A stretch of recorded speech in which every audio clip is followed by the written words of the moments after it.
From her dining room table, Keira O'Mara has developed a thriving business, and it's thanks to her baby son, Sam.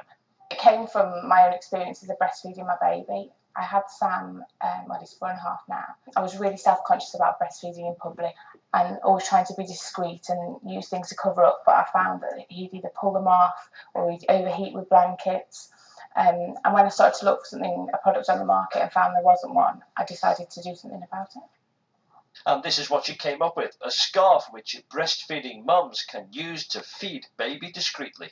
I had to think about what it would have to look like and what purpose it would serve and how it should work.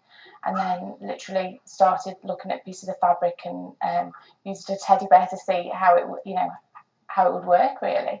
And then just went from there. Got my auntie to knock me one up, and there we were. I've been made redundant as well, so I had a sum of money, and I said to myself, if I lose this money, it's never been mine.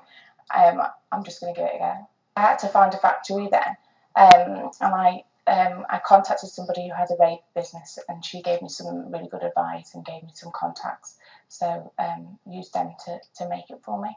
That was 3 years ago. She got the factory to make 50 at first. They make a few more now. In the last 6 months, she's sold almost 4,000 to big name stores. Tesco's, Boots, Mothercare, Amazon, Kiddie Care, Jojo Mama Bebe, and I'm just starting to export it internationally as well. So how did you get into those big stores? Persistence.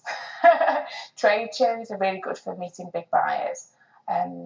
Just even, and at first I was having like the tiniest stand, and I still don't have a particularly big stand at these kind of things, but the buyers do come along and you get to sort of know who they are.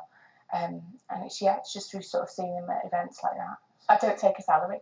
I take the bare minimum out of the business because I reinvest it. I've been designing a new product, so things like that, it costs money really. So I need to keep them as much money as I can in the business. I think the best thing that I did was, although I was made redundant, I did actually find a job, and I set the business up while I was working somewhere else full time. I worked there for 8 months, but it meant that I had an income coming in and I wasn't risking everything. It's been a juggle because I've got a young family, so I'm sort of doing everything around, and I am still only working part-time. So it is a juggling act, but I love it. I could never go and work for someone else again. Why? Oh, I just love being my own boss. I think, you're rewarded for everything you do, in that your business is growing and, you see being successful, so it's great.